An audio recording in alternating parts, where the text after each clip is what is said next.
time is it? Okay, we have some fabulous live music later on, but right now, here's the kind I prefer. What's up, everybody? This is Shad with West Coast Styles. It is Sunday, September 20th, and I have the pleasure and privilege this afternoon of speaking with a hip-hop veteran of 3 decades plus, Mr. Erotic-D. How you doing, sir? I'm great, man. How are y'all? I'm doing well. Thanks so much for asking. And thanks for having me. Oh, our pleasure. Our pleasure. So let's take it back to the beginning. How exactly did you first get into hip-hop? Man, when I was 13 years old, I started DJing parties.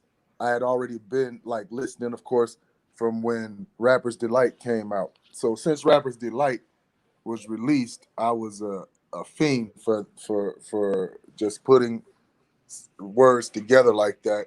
And I started when Grandmaster Flash did his turntable song, The Adventures of Grandmaster Flash.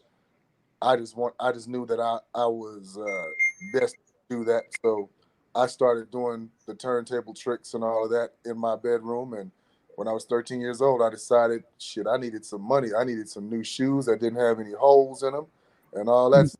So I just went out and got my own money, throwing parties and charging people to get in. And it was a hit immediately. I mean, I guess I was pretty much one of the only ones in my city doing turntable tricks, so it was easy to get the crowd there. That's how I started, and that just progressed to me. One day I'm at the party watching people react to a Run DMC record, and I tell myself, you know what, I could make that record. I literally said that to one of my partners. I could make that record, and I never had any musical training or anything like that, but I just always feel like if one man can do it, I can do it too. And so I started that way. I started remaking Run DMC tracks until I learned what all the elements were to make my version sound like their version. Because, of course, I didn't know what every instrument was at first. So I was missing instruments in certain songs and was like, why is my song sounding so terrible compared to their version? And so I had to figure it out. And that's what I did. And made my first record at 15 being the DJ for a group, and it just all went from there. That was a local hit, and it didn't stop. I've been on ever since. That's incredible. So this was in Arlington, Texas, correct? Yeah, I was living in Arlington, Texas, and my first hit record was with a group out of Fort Worth, Texas. Okay. And then kind of your shift to a little bit more of a national platform was when you started working with the D.O.C. How did all that come about? I actually literally didn't start working with D.O.C. in the sense of working with D.O.C. until we did Helter Skelter. Oh, okay. D.O.C. was my friend when we were growing up. We all, we are working on something right now, and we had a talk the other day, and we brought up the fact that my group from Fort Worth, his group from Dallas, and Dre and Easy, we were all on McCullough Records at the same time. So when I started working nationally, like what you just asked, I went to LA to connect with Doc, but Doc had already had an accident. The accident, like we had been negotiating. Doc was supposed to take me to Dre and all that because I've been good, from day one, and Doc recognized that, and our crews were all active here at the same time. But once Doc had his accident, me being the entrepreneurial young man I was, or I am, me and my group decided we're just going to go to LA and go to where NWA records. We're going to show up there. And on our way there, Suge Knight had sent somebody to get us. Like literally the night we were pulling out, they pulled up and said, Suge sent us to get you guys. And so we ended up following them to LA. And the first night, the first person we ever saw in LA was Suge. Suge greeted us at the offices that would become Death Row Records. And so Doc really, he obviously had already told Suge and Dre and them about us, but the actual move that was made for that to happen, I had to take that into my own hands because, you know, we didn't have cell phones and all of that. So when Doc had his wreck, we didn't even know, you know, you Mhm. know, it wasn't, you know, it wasn't that day and age where MTV cared enough to put that on MTV and all of that. And I didn't have a phone. I didn't have I lived in my studio, so I didn't have a phone there either. So there was no way for us to know that Doc had gotten into that wreck. We didn't know till we got to LA. Oh, so you had been working with him a little bit and then stopped, and then that's when the accident happened and everything, and then you kind of reconnected afterwards when you took the initiative to head out to Cali. We had a plan to work. We never worked until after he had his wreck. And so Okay. when we started working though, we were already working with Suge, and Suge connected me with Brian Turner at Priority, who connected me to Dre. So Okay. at the end of the day, Doc had nothing to do with my initial contact with Dr. Dre or any of those guys. Oh, okay. Thank you for clearing that up. Yeah, because obviously, given the connection that those guys have too, you would think that that was you would play into that myth, but no, that was all Suge then. It was all How me, and Suge assisted me. Suge consisted you? Okay, Yeah, yeah. got it. So that's the thing that I've been having to live with my whole career. People thinking that D.O.C brought me in, when, you know, me and D.O.C are just tight. We're brothers. We work great together, just like him and Dre, just like me and Dre. And so when people see me and him together, they just automatically think, since they know his name, that he brought me in. But you know, but really, I put my cell phone and then ran into Suge and told Suge this was my plan. Suge just helped me carry out my plan. Okay, wonderful. No, I'm really glad we were able to clarify that, and set the record straight. Yeah, Um, so what was it like? So another thing that Suge did with you as well, if I understand correctly, you also worked on a Jackson Family album, correct? I I did, man. That was one of the greatest moments of my life, the greatest time of my life, man, because the years before, I mean literally a year, 2 years before that, my whole bedroom wall, from there was no, you couldn't see any paint in my room, all covered with Michael Jackson posters from the magazines. So that was, like, I tell people all the time, you know, our work helped Dr. Dre become one of the greatest of all times in name. And then I worked with the greatest of all times with Michael and Janet and the rest of the family. If I had died at age 20, I would already have worked with all the people I cared about working with. Wow, that's absolutely amazing. Yeah. So did that add an extra level of pressure or anything to as far as what you were going to do next? Like, oh, I feel like I peaked, or I achieved these goals, or so early, or how did that kind of set your mind for moving forward as you continued on your journey? Great question. And it's just the opposite. What it did for me, man, was made me realize that that's my purpose here, like to do great things and to do big things. So it just fueled me to do things that the average person doesn't do. So, you know, a lot of people don't realize I was an independent record label owner at that same time. I got a distribution deal through Dick Griffey and Solar Records. At the same time, I was helping with the Dre records, and we were doing my group records, and I was doing the Jacksons. I had also produced, written, and recorded my own first album as an artist during that time. So it just made me, I never felt like I was peaked, because anytime I enter a room, my reputation is already in that room. So people are deferring to me when I come in. Nobody's ever treated me like I was the lesser in the room. They treated me like you are what's missing. And so that gave me all the confidence in the world. Like, anybody that I've worked with will tell you, he will cuss your ass out in a minute. Dre, Doc, all of them, they'll tell you. I'll come in there and tell you that shit's trash. Let's do some more shit. You know what I'm saying? So I never felt uh, like the lesser, and it also made me feel like I never had to submit demos or any of that stuff to get in the game. It was all because people knew my work and told the next person. So I took it upon myself to all these years. The only reason my name is not a household name is because I took my great fortune and made sure I invested my time and energy and efforts into artists who don't have that kind of that kind of um, opportunity to just walk into a room and be on. I mean, I literally just walked in, I was on. First day we had at Priority, we got it. We signed the contract. They held us there all day until they got the contract together. So what was after you signed that, what was the first project you worked on? We had to work with, that's how I started working with Dre. Um, that's another thing. People may think I work with Dre because of Doc or because of Suge. I work with Dre because Brian Turner, being the genius he was, said, we signed your group. You are as great a producer as Dr. Dre. We need you to help Dr. Dre finish the second NWA album before you can get to your group's album.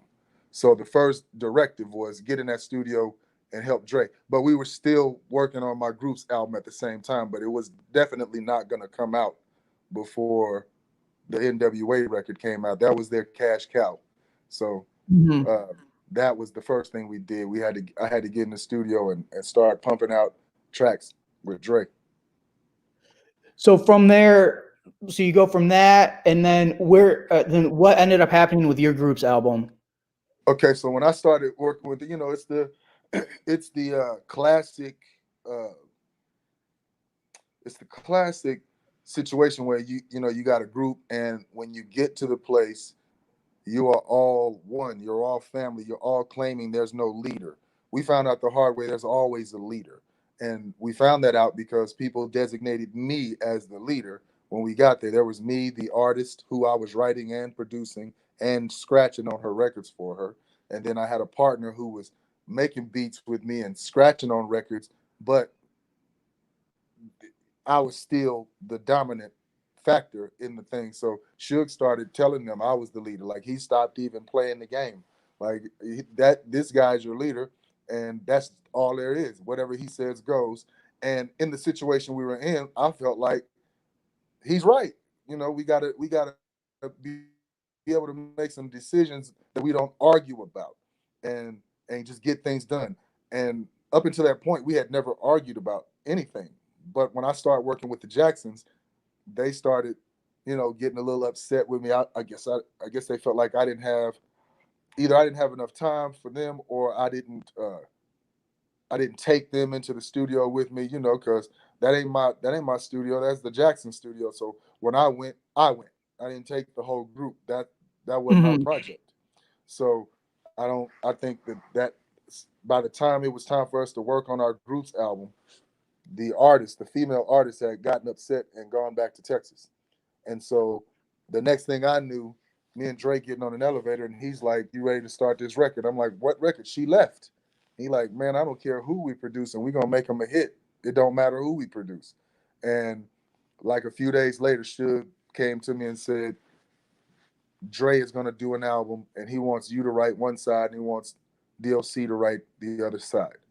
And that was a big debate when I first got to LA. Believe it or not, there was a debate within our camp: who writes better, me or the D.O.C. And um, of course, time has made D.O.C. the legendary writer, because me, I love to write, but I focused on producing. And so once she left, we started working on just random things, and I found out Dre didn't have any money. Dre wasn't getting paid right. There was a whole lot of things that went on behind the scene that still haven't been talked about. And I've never talked about them because I always feel like when I talk when I tell my history, I'm telling somebody else's business. So I try to be kind of careful with that. But um, before you knew it, I was pissed off about Suge about not taking care of some of my business with my budget. And I went back to Texas for a while after I submitted a few things for what Dre was working on. And once I got to Texas, I had some things going on here, and I started working on the deal I had with Dick Griffey. So I focused more on my stuff than on Dre stuff from time to time, trying to do both things just in case one worked and one didn't. Because what you don't know, what I don't know if it's been publicized, but there were a lot of labels that didn't want to hear anything about a Dr. Dre album. So for the first few, months of shopping that record, people were turning that down. So I had to look at it like, man, I got to do something to make sure I get records out. So that's what I work. I came to Texas and built a recording studio and opened it up and all of that. So where were you in the mix of things when ultimately Interscope decided to distribute the Chronic? I was still there. I was in and out. I'm one of those guys that can come in and come out whenever I want, and I liked doing that because I feel like the people who sign the contracts with certain labels, they become kind of like slaves, and I didn't want to. I wasn't. I'm not to be controlled by anybody. So I just when Interscope came in the picture, Interscope was still a new label, so I still didn't completely believe in it. Even though I was always excited, it had anything to do with Dre. I'm always excited to work with my brothers who I make great records with. Working with Dre, working with Doc. Those two are people that I will never. I don't. We could do it for free. I don't care. But when people ask me these questions, they got to kind of consider that the Dr. Dre you guys know wasn't the Dr. Dre that you know now when I was working with those guys. And when you're in not in the beginning, because I've worked all these years with them, but in the beginning, when you're making history, you don't know it. You're just living your day-to-day life. So you're not treating life like you're making history and like this guy's gonna be a billionaire headphone mogul one day. You're looking at it like, damn, this nigga is broke. And I'm trying to avoid that. What was Snoop Doggy Dogg like, or Snoop Dogg, but Snoop Doggy Dogg as he was known at the time? What was it like meeting and working with him? It was cool, man. Like I'm always down to work with new artists as long as I'm a firm believer that an artist has to listen to a producer. And as long as you listen to the producer, I'm happy. You don't have everything doesn't have to be used, everything doesn't have to be my way per se. But if I give you a beat and say, write me something to that, and let me hear what you got, as long as you're one of those artists, I love it. And Snoop was one of those guys.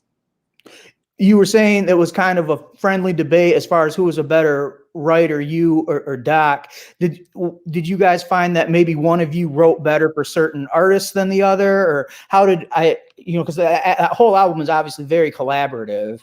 Yeah, we did find that out. The debate had never been formally settled, but the points about the debate were based on no one can do it better.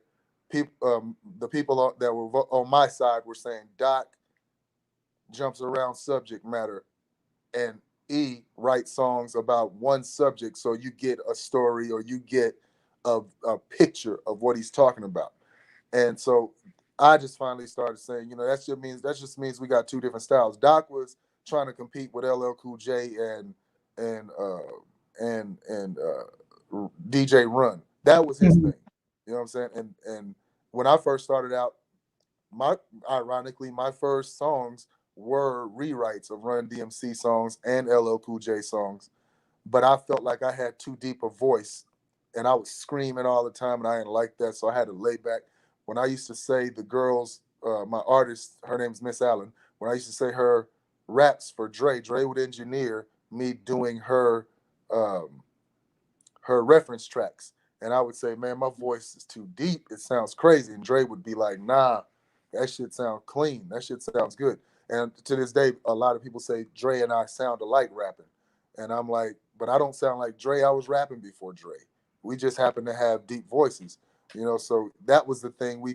I figured I just write different for, I write different things than what Doc writes. I don't think there can ever be a better this or better that unless you're trying to write the exact same style. Then you can compare two artists, but you can't compare two artists who are writing for different purposes. No, that totally makes sense. And so then moving ahead a little bit, and we touched on it briefly before with Doc. So how did the whole Helter Skelter project come about? Because that was after you guys had left Death Row, correct? Yeah. So I peeped. Okay, so when Suge when Suge was having me do all of this work, I made a lot of money. Suge made me a lot of money. And Mm-hmm. and the thing that started concerning me was Suge wasn't charging me anything. Like I was one of the guys that got 100% of his money. And Mm-hmm. Suge used to always tell me that's because you're better than Dre. You're the guy. You're my guy. And you're the money and we gonna take care of you. So Suge would get me, that deal we got with Priority, it was an unlimited budget. The Jacksons were paying me $500 a day. They Suge made it where they had to pay me $500 every day at the end of the sessions. And then Wow. Suge's company was giving me $1,000 a week to be in LA and to stay there. They were giving that to my whole group, $1,000 a week each. And so when Suge wasn't taking a manager's fee, I started wondering, like what's going to go on in the long term? This can't keep going. But then a few other things happened, and I decided it was best for me to go to Texas. And my guy that was my production partner at the time, him and Suge had bumped heads months before. So now the girl is gone, and Suge told the other guy he needed to be gone. So I'm in LA all by myself after being with my group for years. Now I'm in LA alone, which is cool because I'm getting straight to the money. I'm getting straight to the work. But when Suge, long story short, Suge let my utilities get turned off, and I I got an eviction notice from in my apartment, and I couldn't reach them, and so I had to get those same people who Suge ran off to come Mm-hmm. pick me up, and come from Texas to pick me up and bring me back home. They had to bring a truck so I could take all my things with me. And they were there, that's my real family. So they were there in 24 hours, the time that it takes to get off the phone, get some clothes and shit, and then drive to LA. So that's what they did. And I, I just, when that happened, I said, I'm gonna take a little breather. I don't know if y'all heard of Barney Rubble, Sean Barney Rubble Thomas, but I he was my roommate here in Texas, and when we got to LA, he was my roommate. He and I started back working when I came back home, and so um, I'm here working, building my label and whatnot. I was here for a couple of years after Doggy Style. I didn't go Mm-hmm. back to LA for not to work with them for a while. And one day out of the blue, I get a phone call, and it's D.O.C. This was 4 years later, and he was like 4 years after his accident, and he Uh-huh. was like, "I'm getting ready to do a new album. I got 2 songs. I'm gonna send them to you. I want you to listen to them, and I want you to work on this record for me." And I'm like, "Bet." He's like, "I got a deal with Warner Brothers. They're giving me $1 million." I'm like, and he's like, "And you're gonna get your cut of that." So I'm like, "Cool." I didn't even have to hear any songs. I was like, "It's D.O.C. We going in." Uh-huh. And so they had me fly out to LA to talk to Warner Brothers and to let them hear my production. Everybody always wants to make sure you still got it if they haven't heard you after a couple of years. So they were just checking to make sure I still had that that work. They gave me like a $75,000 check just to sign on, and then I came back to Texas. I think we had to wait for like 3 or 4 months for the deal to go all the way through. And then the plan was I had to go to Atlanta to do Helter Skelter. And when I first got there, Doc was trying to tell me that I was only going to do a few songs and he wanted to work with a couple other guys. But then once I started turning in tracks and controlling the sessions, and songs were coming out the way they were, I don't think Doc felt like anybody else would fit on the record. Like I don't think he felt like anybody had any production to match what was coming out in Helter Skelter. And what came out, shit, that was probably another album's worth of shit that didn't come out that was killer. So we settled in. It took us about, we talked about this the other day, took us about 3 or 4 months to settle in. And then that's when we found the direction of Helter Skelter. Before then, I'm just feeling things out and just making tracks. Then we started talking about, we're going to base the record on, you know, Beyond the Pale, Behold the Pale Horse, and all of these type of things. That's what gave me the idea. When you hear Helter Skelter, in my mind, that's the way the New World Order sounds. That's the way Behold the Pale Horse. When I read it, that's what it sounds like to me. That book in that music form. So once he told me that we were gonna base the record on that kind of stuff, that's where the sound came from. Yeah, conceptually, it definitely has a cinematic vibe to it, as opposed to just being a collection of songs. So I think Yeah, you definitely achieved that goal with giving it an atmosphere, as opposed to just various tracks. thank you. Yeah, that was very important, especially since he was coming back with no voice, and I was seeing in magazines that people were like, I wonder what they're gonna do to make his voice sound strong enough and all that. And I was like, we're not gonna do anything. I was telling Doc that we're not gonna do anything. I know how to mix, man. So I'm gonna mix these records where they can understand what you're saying. So when you had to turn the album in, was it something where the higher ups were like, "Oh, you need to do something with his voice," and you were just like, "No, this is good the way it is," or did you have any type of resistance? Not at all. Like, I was in complete control. They were actually asking me for help with Doc. Oh, The wow. uh, the record label was. I was in complete control of all things Helter Skelter in a technical sense. I was in the driver's seat when it came to the creative part of the album. Doc was in the driver's seat when it came to the business side of the record. So nobody, not even Doc, questioned any of my decisions on the production on the record. Um, Another artist you've worked with, a legendary artist, is MC Breed. Yeah. What was that experience like? We were brothers, man. Like, everybody that I work with. See, here's the thing. This is why my what do they call it? My discography is very light. It's very selective because I only work with people that I feel a bond with. I don't just work with people for the money. Mhm. So with Breed, it was a bond. Him and D.O.C were best friends. Believe it or not, man. Breed. Okay, so we got this guy named Rodney G, who um,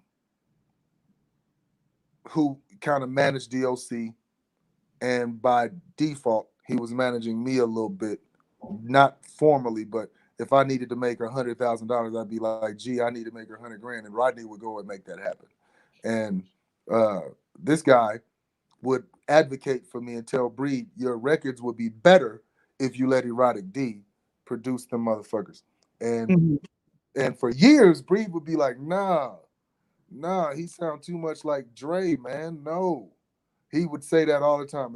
I don't want, I don't want my records to sound like that. But then one day, I guess he put out a record that was just a thud, a dud, and he hit me up himself and was like, "Man, I think it's time." Because we would hang out all the time. Like, he was living here in Dallas for years, and I Mhm. would do, even though I didn't produce his records, I was producing his show tapes.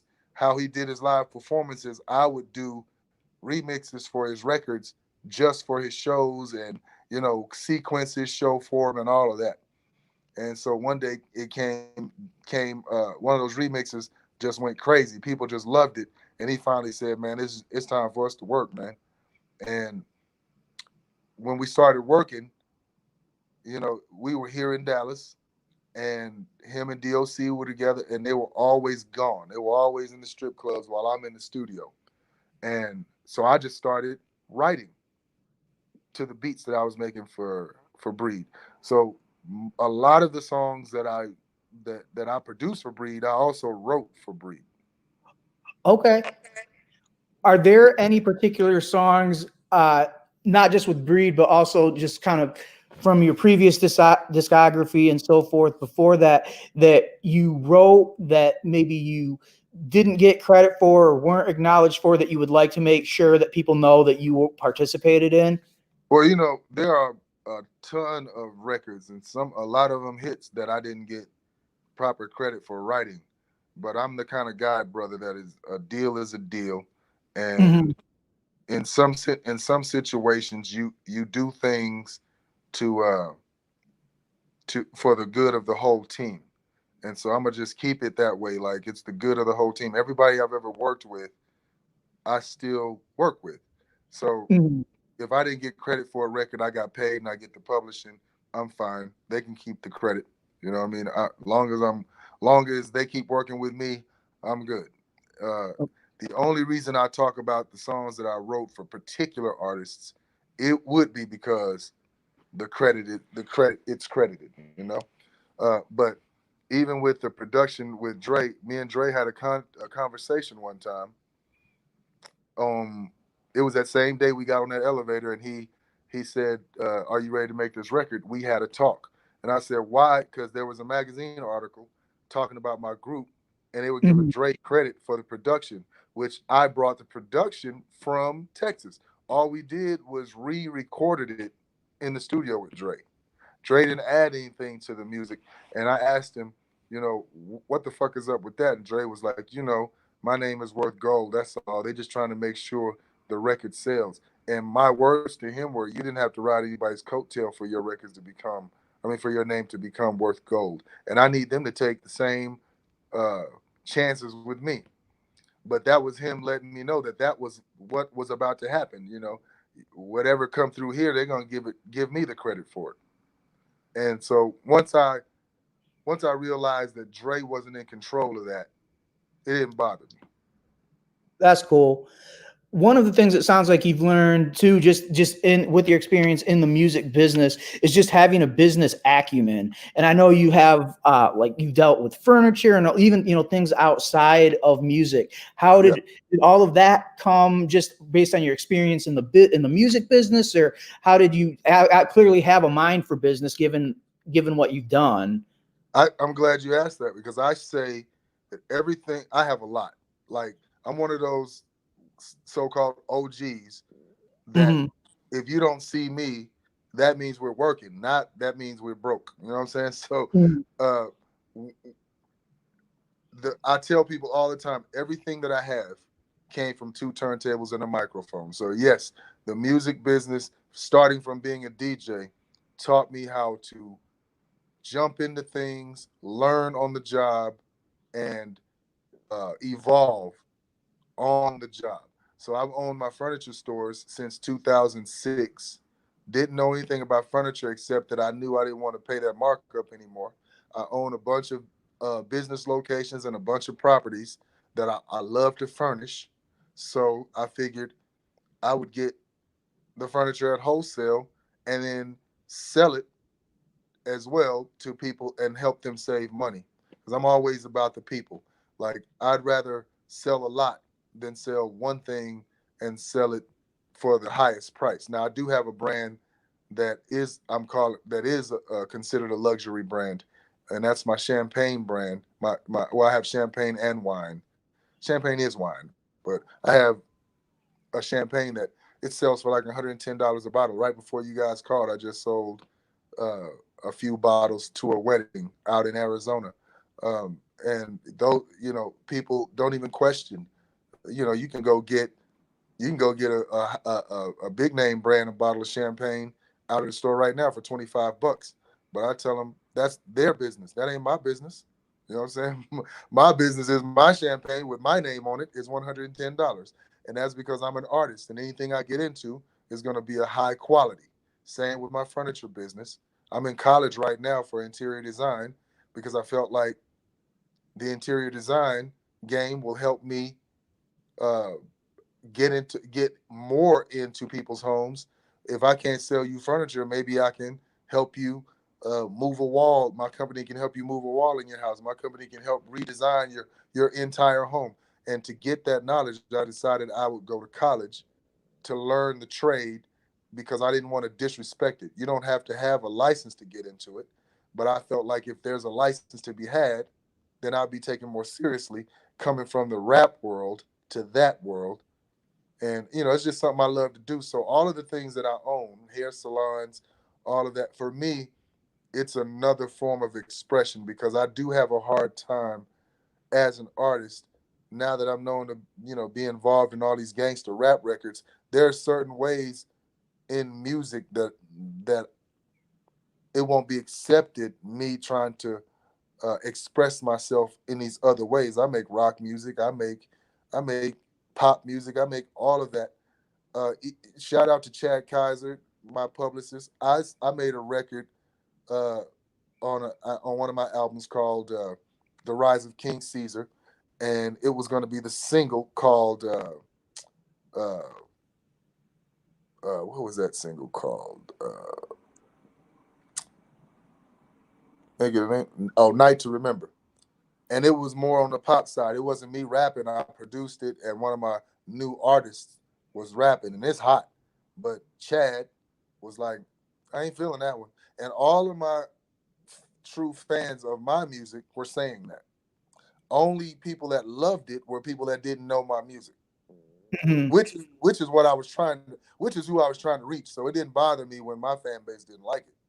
But that just reinforced to me like you have to find other mediums sometimes as an artist to express your artistry, and that's what ties in. That's how all this stuff ties in: furniture, interior design, wine.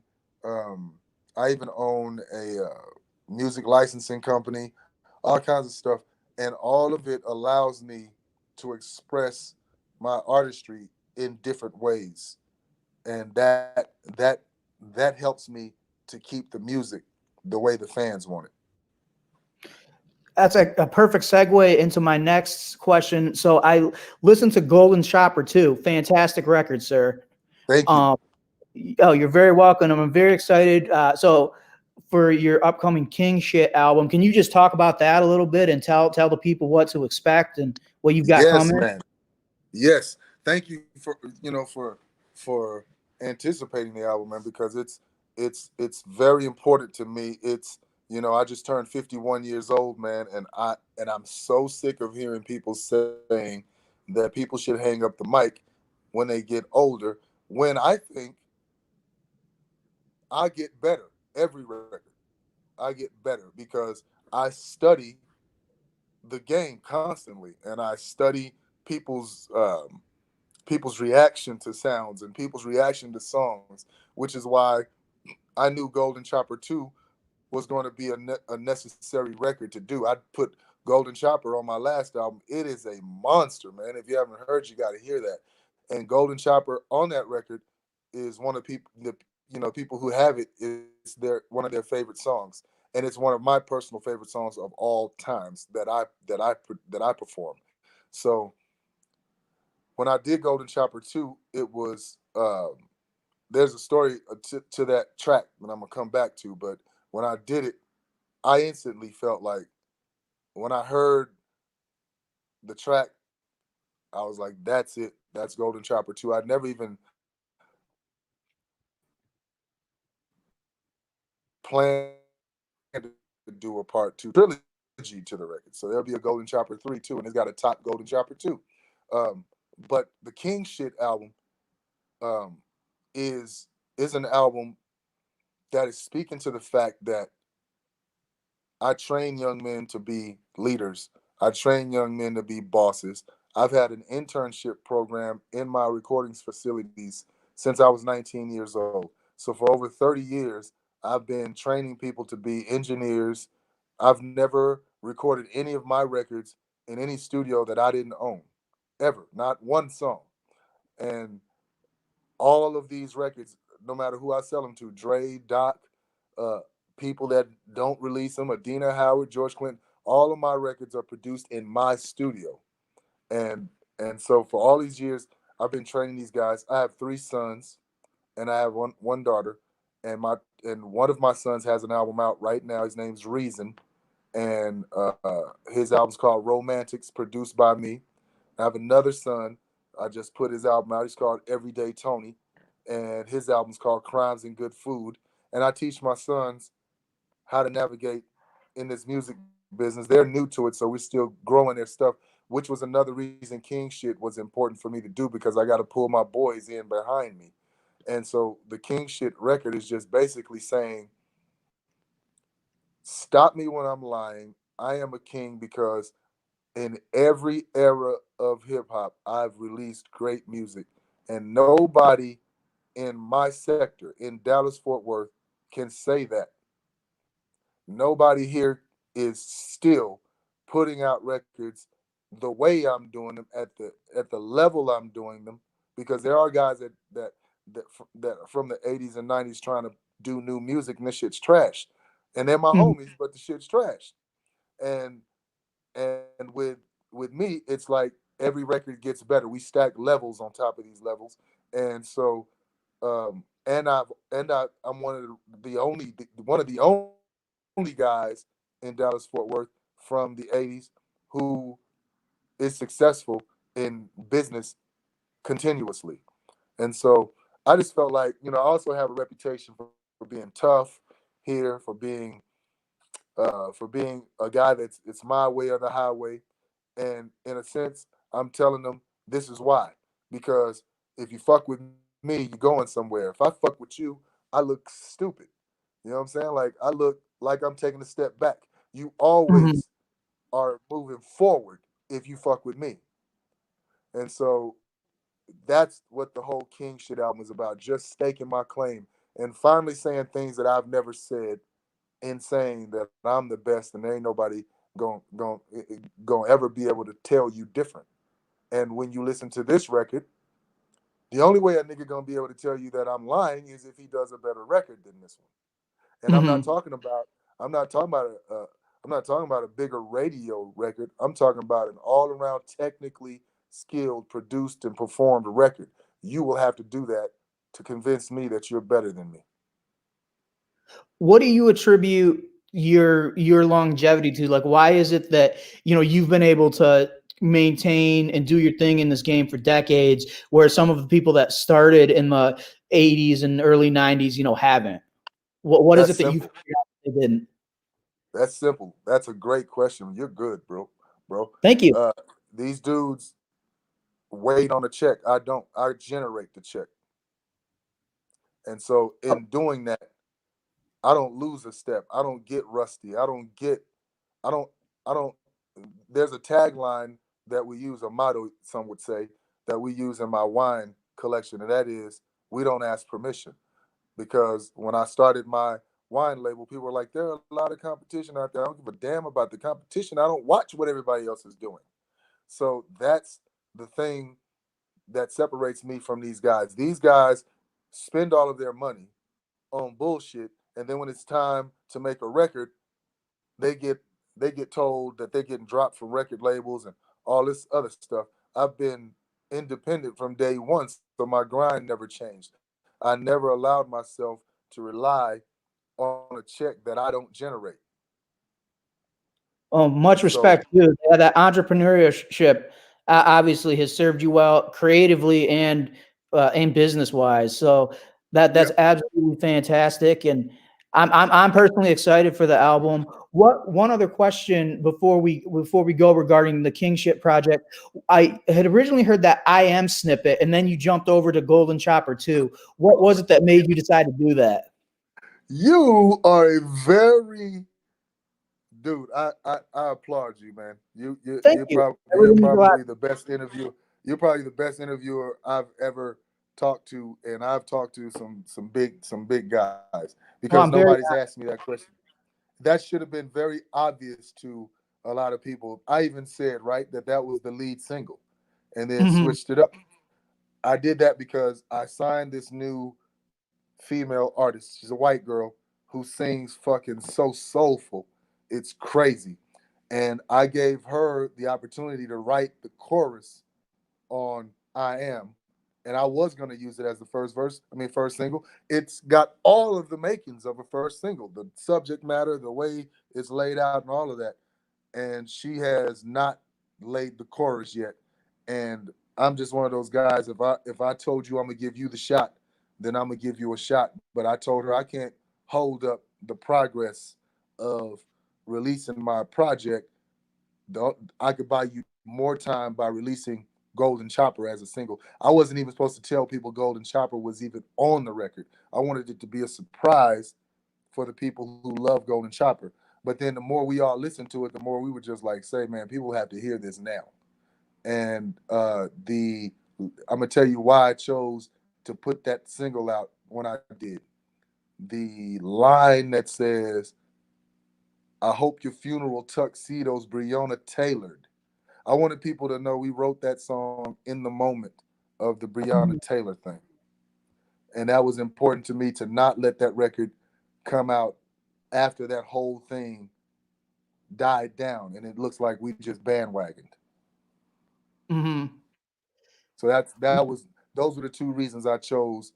I Am will probably be the next single, but the fact that it didn't have a hook, and the fact, I mean, I could have put a hook on there myself, but the fact that the Breonna Taylor, I thought that was so witty.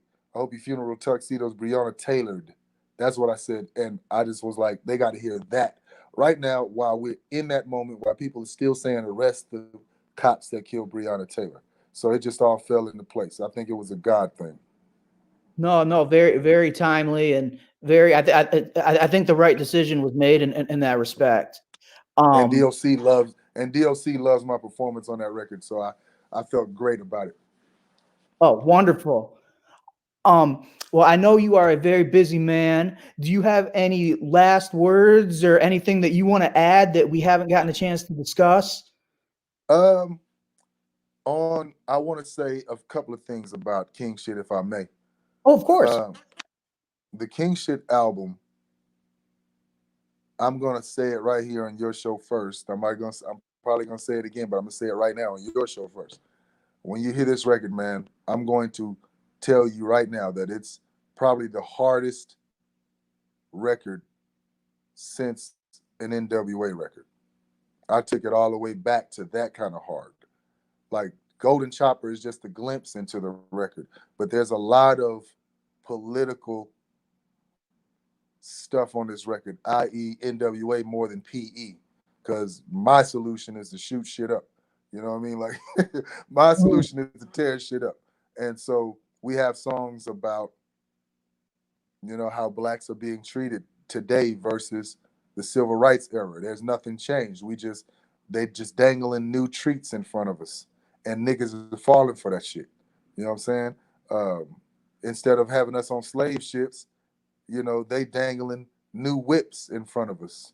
And Barney Rubble is singing the hook on this song. And it's just it sounds like an old Negro spiritual the way I got him singing it. But the shit I'm saying is very political. Then I got one called Start Shooting. That is exactly what it sounds like I'm telling people to do.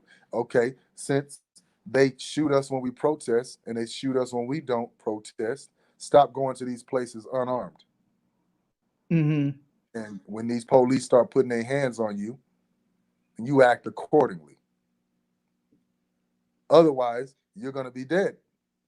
And Mhm. maybe not in every situation, but I'm saying, like, if you're tired of it, we've begged and begged and begged for these people to keep their hands off us, man, and for us to make it to jail, like Dylan Roof and all these other motherfuckers make it to jail and get us a hamburger and all kind of shit. We don't get none of that.